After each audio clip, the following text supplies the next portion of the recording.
Olá pessoal, tudo bem com vocês? No vídeo de hoje eu vou estar falando principalmente para você que é professor, começou a dar aula, né, de maneira mais recente, que não tem muita experiência. É o seguinte, eu sempre pego turmas de alfabetização e de uns dias para cá eu recebi já 2 mensagens com mais ou menos o mesmo assunto.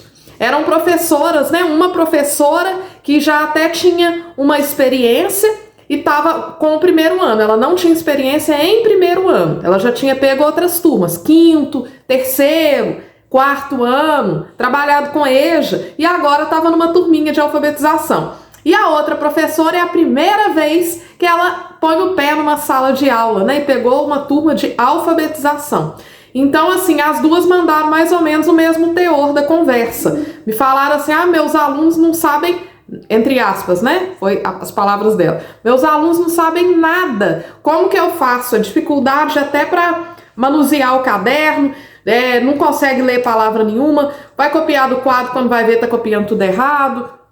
Muita dificuldade. O que eu faço com meus alunos que não sabem nada?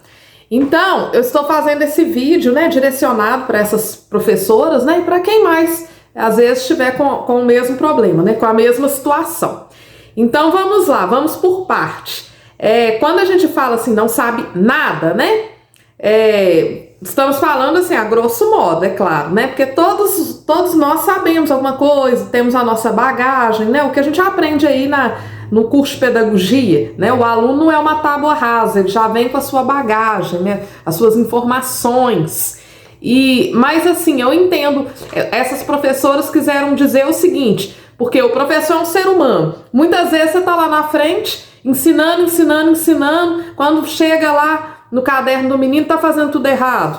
Aí você explica, quando vai olhar a folha, a letra que não dá nem de entender, né? Uma letra grandona, outra pequena, copiando de cabeça para baixo, isso acontece, né? No primeiro ano, copiando tudo de cabeça para baixo, copiando o caderno errado, né? A criança pede o caderno de português, tira o caderno de matemática, pede para fazer uma atividade às vezes simples, né? Tipo assim, complete com a sílaba faltosa. Aí vamos supor, é para virar bala, a criança coloca uma sílaba que não tem nada a ver, né? Então, muitas vezes, o professor fica lá na frente, né? A maioria das turmas cheias, né? Tem muito professor aí que trabalha principalmente em escola pública, turma com 32 crianças, níveis diferentes dentro da sala, né? Às vezes tem lá umas 4 criancinhas que tá, a joia, tá sabendo, já tá até lendo, né? Algumas palavrinhas. Tem lá vários níveis, né? Tem aquelas criancinhas aquele que é esforçado, mas que não tá dando conta. Tem aquele que não tá entendendo nada. Tem aquele que tipo, por mais que você esforça, parece que não tá surtindo efeito. Então, assim, esses níveis diferentes também, eles geram, como se diz, né? Um certo... o professor tem que ter um trabalho maior, né? Porque aquela criança mais espertinha que tá lá na sala, que já tá lendo, aí ela fica vendo a aula, né, com atividades bem simples, estão muito fáceis para ela, geralmente ela acaba muito rápido, fica assim desinquieta, fica andando nas mesas. Por quê? Porque para ela aquilo é muito fácil, né? Então o professor tem que ter um jogo de cintura, porque ele também tem que estar levando, né, alguma atividade extra, alguma atividade um pouquinho, né, com mais desafios para essa criança aí que está mais evoluída, digamos, né, que está mais na frente, num nível mais à frente. E tem também que está lidando, né, com a sala de aula ali, muitas vezes com indisciplina, porque isso também atrapalha na sala de aula, né? Existem salas, eu já tive algumas salas que tinha criança que simplesmente, né, é difícil, porque não deixa você dar aula, né? Tem criança que conversa demais, anda demais, tem aquela questão de criança que bate no colega, né? Então, tudo isso na sala de aula, o professor, para dar conta de ministrar, né, a atividade diferenciada, trabalhar às vezes em grupos, levar coisas diferentes, olhar a questão do comportamento, elaborar tudo aquilo, fazer com que aquilo fique dinâmico, isso aí é bem complicado mesmo. Então, professora, você aí que me mandou a mensagem, né? É o seguinte, às vezes você está assim, um pouco assim assustada, né? E junta a questão assim por não ter a experiência. Primeira vez que alguém vai pegar uma vaga, tá entrando num serviço, a pessoa já vai ter mesmo uma certa insegurança, né? Porque a pessoa, até se a gente estiver no caminho certo, quando eu já tenho experiência, eu já conheço o caminho, né? Até conhecendo o caminho, a gente fica frustrada. Imagina quando você não conhece o caminho, vão se passando os meses, né? Tipo assim, tá fevereiro, chega para março, abril, maio, e você observa que as crianças ainda não estão lendo, né? Então, como você não tem experiência, muitas vezes deve pensar, meu Deus, o que é que eu tô arrumando? O que é que eu tô fazendo aqui de errado, né? Que essas crianças ainda não alcançaram a evolução que eu esperava, né? Eu espero uma evolução, ainda não teve esse êxito, né? Então é o seguinte, primeiramente, o professor alfabetizador, ele deve conhecer o caminho que ele está usando para alfabetizar, tá? O método, conhecer, tá? Primeiramente. Então você, quando entra numa sala de aula, você tem que primeiro olhar ali o seu público. Tipo assim, quantos alunos que eu tenho? Eu tenho 25 alunos, por exemplo. Como que é o meu público? Então, para isso existe uma primeira, né? Você fazer uma sondagem, uma avaliação diagnóstica. O que é isso? Você vai pegar, por exemplo, fazer uma provinha com habilidades, né? Habilidades, tanto você está no primeiro ano, habilidades do primeiro ano e também algumas coisas mais facinhas, como se fosse conceitos do ano anterior, para observar se os seus alunos dominam aquilo, tá? Então, geralmente, eu entrei numa sala, aí eu faço uma avaliação diagnóstica de língua portuguesa e outra de matemática. Aí eu faço aquela provinha, né, observando as habilidades aí da nossa Base Nacional Comum Curricular, né? Pego algumas habilidades e, tipo assim, igual o primeiro ano. As habilidades, né? Vou colocar questões sobre o nome, se o aluno sabe, né? Escrever o nome, o alfabeto, identificar quais são as vogais, quais são as consoantes. Nessa avaliação aí, diagnóstica, vou colocar para ver se ele sabe buscar, né, num texto pequeno, se ele sabe buscar informações no texto, escrever palavras simples, perceber palavras que possuem o mesmo som inicial, separar uma palavra em sílaba, sabe qual que é a primeira letra de uma palavra, tipo assim, coloura de vermelha, as primeiras letras, coloca umas palavras, né, de tais palavras, e de verde a última.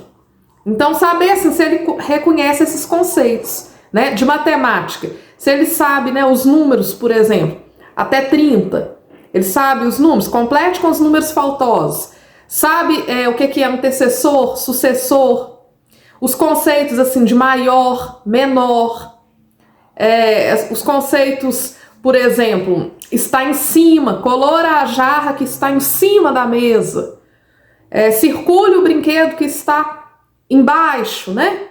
Que está ao lado direito, o que é direita, o que é esquerda. Então, assim, essas coisas aí eu coloco numa provinha e faço aquela provinha com a turma, tá? Faço também um ditado, né, com a turma, dito palavras pequenas, palavras que são maiores, tá? Não que eu espere que o aluno, né, de primeiro ano vai saber escrever uma palavra maior. Por exemplo, eu faço um ditado e dito lá a palavra abelha.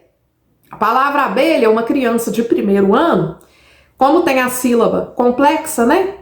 O L, o H e o A, o lhar, eles não vão saber escrever. Mas para que eu dito uma palavra assim? Para saber se o aluno tem noção, por exemplo. Eu dito lá, faço um ditado e dito a palavra pé, abelha. Se ele tem noção de pé, vai ser poucas letras. Abelha, uma palavra maior, né? Elefante é uma palavra maior.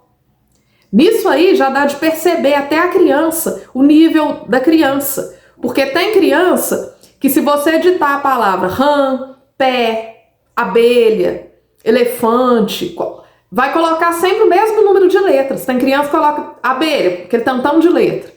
Rã, aquele tantão de letra. Pé, muita letra. Elefante, muita letra. Então ela não tem nem noção de que essa palavra é uma quantidade menor, essa é uma quantidade maior de letra, né? Vai ter aquela criança que vai fazer aquela questão, vai ter o ouvidinho ali, né? Tipo assim, a abelha, vai colocar o A, vai colocar o B, coloca o lá, né? Abelha. Tem criança que você dita pipoca, vai pôr o P, vai pôr o O, vai pôr o K, né? Tipo assim, ela coloca uma letra para cada sílaba. Então essa criança, ela já faz uma correspondência sonora. Então eu faço esses ditados, né? No início do ano, quando eu pego a turma, ou mesmo se eu entrar numa turma, se às vezes eu pego um contrato, alguma coisa, vou entrar numa turma, pode estar até no meio do ano, mas eu faço uma avaliação diagnóstica de português, uma de matemática, faço um ditado para observar o nível. E a gente vê isso mesmo. Vai ter criança, eu já entrei em sala de primeiro ano, criança escrevendo tudo certinho, até as sílabas complexas. Poucas crianças, né? Tipo assim, a sala com 30. Umas 2 crianças que estavam alfabetizadas, escrevendo tudo certinho. Aí no final eu dito uma frase, no final do ditado, para ver o quê? Se eles vão estar sabendo escrever a frase. O objetivo não é esse. Saber se eles estão dando espaço, entendeu? Eu dito assim, o leão é o rei da selva. Eu vou ditando devagar. Aí tem criança que direitinho, eles põem o O, depois escreve a palavra leão errado, mas assim, vão dando espaço. Então essa criança tem uma noção de escrita. Vai ter criança que vai escrever aquele monte de letra, tudo junto, letras que não tem nada a ver com a palavra. Então essa criança aí, você vai ter que começar do zero mesmo, tá? Então a dica que eu dou é você que está começando aí na alfabetização, você tem que fazer essa sondagem, né? Para você saber como que irá direcionar o seu trabalho, tá bom? Então você pega aí um caderno, né? Pega a lista dos seus alunos, né? Com o nome dos seus alunos, aí faça uma provinha, tá? Uma provinha de português, uma de matemática. Aí depois você faça o ditado para ver quem tem noção aí, né? Sonora, quem vai escrever, né? Quem tem alguma noção aí, né, de alfabetização, de escrita, de som das palavras. Aí depois que você fizer isso que eu tô falando, aí você vai saber, tipo assim, a sua turma, né, dividida como se fosse em 3 níveis, né? O nível daquelas crianças que já estão assim, que é só você, vai ter aquelas crianças que vai ser só você acrescentar mais informações para ela, tá? Porque uma criança que ela já tá compreendendo a questão do fonema, né, do som das palavras, com o grafema, que é a escrita das palavras. Essa criança que já faz essa correspondência de som, você dita uma palavra, ela já sabe, tipo, abelha, ela já, vou pôr o A, vou pôr o B, vou pôr, igual essa criança que põe o L e o A, abelha. Ela já faz a correspondência do som. Essa criança aí, vai ser rapidinho, ela vai alfabetizar.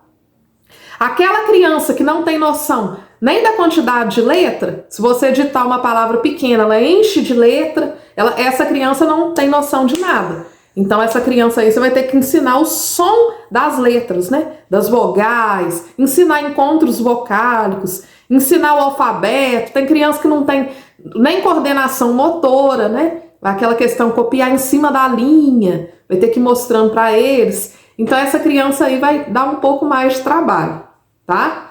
E aí você vai ter que direcionar o trabalho, vai ter que direcionar, né, as suas aulas de acordo com a sua clientela, tá? Eu vou falar que a gente faz vários planos de aula. O professor fica doido se ele for trabalhar com vários planos de aula. Tipo assim, vou elaborar essa atividade para esse que tá mais na frente, para esse vou fazer uma mais ou menos, para esse vou fazer uma facinho, para esse vou fazer isso. A gente não dá conta, infelizmente. Se a turma for muito grande, você não dá conta não, tá? Então assim, você mexendo com uns 2 tipos de plano, já tá de bom tamanho, tá bom? Igual essa criança aí que tá com muita dificuldade, chama a mãe, né? A família, mostra como que tá o seu supervisor aí da sua escola, faça um relatório também, né? Para você se resguardar e mostra aí como que tá essa criança. Você trabalha o som das sílabas, das famílias silábicas, faça um trabalho aí, porque primeiro ano é para alfabetizar, tá, pessoal? Primeiro ano é para alfabetizar, então tem que ensinar as crianças, né? Ensinar a ler e a escrever, né? Ensinar o som das palavrinhas, trabalhar muito com eles, parlenda, trabalhar assim, as famílias silábicas mesmo, muita figura para eles poderem associar, né? O desenho, se você não sabe desenhar, imagens, né? As atividades, as provas, as provinhas para as crianças tem que ser muito ilustradas, né? Para as crianças com um tipo de letra maior também, tá? Porque às vezes coloca aquela letra pequenininha. Então tudo isso dificulta para a criança poder aprender a ler, tá bom? Então isso é o que eu tinha a dizer, de acordo aí, né? É claro, com as minhas vivências, tá, pessoal? Porque eu já peguei muita turma que era assim, tinha lá umas 4 crianças assim, estavam excelentes e o restante da turma assim com muita dificuldade. Então, eu vou dizer para vocês, eu fui pela maioria, né? Esses estavam com muita dificuldade. Eu tinha 32 crianças, 4 estavam muito bons e o restante com muita dificuldade. Então, o que eu fiz? Comecei do zero, eu estava ensinando vogal, consoante, ficha todo dia, e nas mesas. Tinha criança, eu estava pondo até palitinho, esses palitinhos de picolé, ensinando eles até para copiar do quadro. Tava difícil. Aí, tipo assim, escreve uma palavra, vai escrever, ó, a bola é azul. Coloca o palitinho. Depois você vai escrever depois do palitinho, bola, coloca o palitinho, porque senão eles não davam espaço. Então eu fazia assim, levava caça-palavra, levava umas coisinhas para esses 4, porque eles estavam fazendo essas atividades, acabava muito rápido, né? Aí eu levava sempre alguma outra coisa, o para-casa deles também. Aí eu fazia assim já punha texto, interpretação, né? Para essas 4 crianças, né? E já para todos da turma, eu colocava, sempre gostei daquelas leiturinhas, né? Para mãe treinar em casa, aí no outro dia eu tomo a leitura na sala de aula. Vou chamando na minha mesa, vou tomando leitura, né? Aos poucos. Então, para o caderno, né, das crianças todas, eu colocava aquelas leiturinhas. A leiturinha da letra B, da letra C, né, K, K, Q, aquelas palavrinhas, do D. E para essas crianças que já estavam mais à frente, eu já colocava frases, já colocava uns textos pequenininhos, entendeu? Era essa a diferença. Mas assim, eu tinha que ir pela maioria, né? Porque eram 28 que não tá sabendo nada com nada, então eu tinha que ir pela maioria. Então, assim, essa a dica, né, que eu dou para você. Faça essa avaliação diagnóstica para ver como que as crianças estão. No final do ano, pessoal, não vão estar todos, assim, vai estar todos alfabetizados, todos no mesmo nível. Não, é como se fosse uma corrida, né? Vamos supor que vai começar uma corrida e tem os participantes, né? Só que numa corrida, começa todo mundo no mesmo lugar. Aí vai lá, solta a corrida, todo mundo começa a correr, né? E um vai chegar à frente, de acordo com a sua disposição. Só que na sala de aula é diferente. Nessa corrida, eles já começam um mais à frente, outro mais atrás, né? Como se fosse assim. Nessa corrida vai ter aqueles que estão começando lá atrás, já vai ter criança que já está no meio e já tem criança que já está lá na frente. Então, não pode-se, né, esperar que no final do ano todos estejam iguais, né? O importante é a criança, ela evoluir, ela melhorar, não ela sendo comparada com o colega, mas comparando ela com ela mesma, tá? Então, tipo assim, no início do ano, aquela criança que não sabia nem segurar no lápis direito, que não sabia, tipo assim, escreve pra mim aí uma vogal, a criança não sabia nem o que era vogal, né? Aquela criança que você pede ela para escrever abelha, ela coloca V, coloca R, S, coloca um monte de coisa e não coloca nenhuma letra correspondente. Essa criança tem muita dificuldade, né?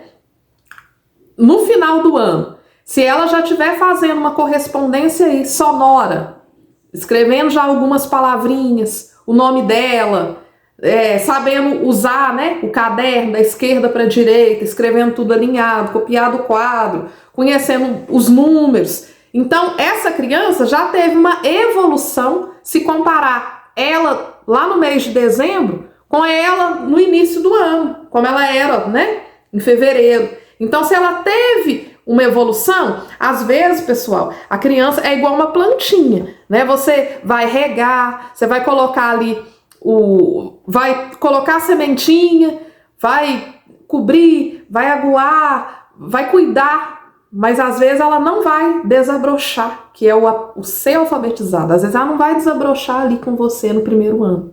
Às vezes ela vai desabrochar no ano que vem, no segundo ano, na mão de outro professor. O outro professor que ensinou a ler. Todos contribuíram, né? Desde aquele da educação infantil, ensinou lá as brincadeiras, as cores, o do primeiro ano e o do segundo ano. Só que ela foi ler só no segundo ano, porque senão também maturacional, né? Porque tem criança que ela não tem nem maturidade. E já tem criança que já é mais assim, já é mais maduro, mais entendido, não é mesmo? Então, aqui, porque já aconteceu de eu pegar a criança, de eu ficar o ano inteiro pelejando com eles, e a criança ficou ali, e no final do ano fiz um ditado, a criança não estava alfabetizada. No outro ano, no segundo ano, que ela deu aquela desabrochada e aconteceu, né? A esperada alfabetização. Então, assim, vai chegar o final do ano, professor, vão ter criança que, mesmo com o seu esforço, aquela criança não vai ter alfabetizado. Isso aí não é questão só do professor, tá? Porque tem crianças, isso envolve a ajuda familiar, se a família ajuda, se aquela criança tem um acompanhamento, né, em casa. Vai depender do nível de atenção que ela tem, porque não sei se vocês já perceberam, tem criança que é muito avoado, né? Você tá falando, ele tá ali, ó, tá voando. Então isso acontece. E tem a questão do desenvolvimento mesmo. O nosso cérebro ele tem que estar ali preparado para estar recebendo aquela informação, processar aquela informação, né? E ali transformá-la em um conhecimento, que é quando a gente aprende e passa a dar conta de fazer aquilo sozinho, né? Então, assim, o professor, no final do ano, é bom ele ter, né, um ditado, essa avaliação diagnóstica e o ditado também, que ele fez no início do ano, para que no final do ano ele possa fazer outro ditado e comparar. Aí vai dar de ver visivelmente, né, aquela evolução. Aquela criancinha que estava bem fraquinha, alguma coisa ela vai ter melhorado. Aquela criança que no início do ano você já pegou ela, assim, que ela já estava quase lá, com certeza no final do ano já vai ter melhorado, já vai estar com a letra cursiva, vai estar, assim, vai ter essas questões, assim, de erros ortográficos, ela já vai ter conseguido, né? Conseguido, assim, vai estar sabendo, né? Principalmente sílabas complexas, já vai dar conta, né, de escrever uma palavra com RR, com LH. Então é isso, tá? Nós, professores, nós temos uma carga de cobrança muito grande, né, em cima de nós, porque é o único profissional que dá ali da sociedade, está acompanhando diariamente o que está sendo feito, né? Porque diariamente, o que a professora da minha filha faz? É só eu pegar, abrir o caderno, aí todo dia está acompanhando o trabalho, né, daquele profissional. E também nós temos a cultura, né, de achar que, tipo assim, se o aluno meu filho aprendeu, a professora é boa. Meu filho não aprendeu, a professora não presta. Só que a gente também não olha o filho da gente, né? Porque a gente tem que olhar também a questão, até em casa mesmo. Igual em casa eu acompanho minha filha aqui no Para Casa, então em casa dá de perceber, né? Se quando eu falo com meu filho, se ele pega rápido, ou eu tô falando, ele tá voando. Como que é? Ele tem um bom comportamento, ele consegue prestar atenção, ele consegue numa tarefa que precisa ali de um tempo a mais para poder executar. Ele consegue reter aquela atenção, aquela concentração. Tudo isso é importante na hora da aprendizagem, não é mesmo? Então é isso, escreva aqui nos comentários quais são as suas dificuldades aí, principalmente você que trabalha com alfabetização, tá bom? Escreva aqui os seus anseios, como que tá sendo essa sua experiência, que eu gosto muito de trocar ideias. Um grande beijo para vocês, tchau, tchau, até o próximo vídeo.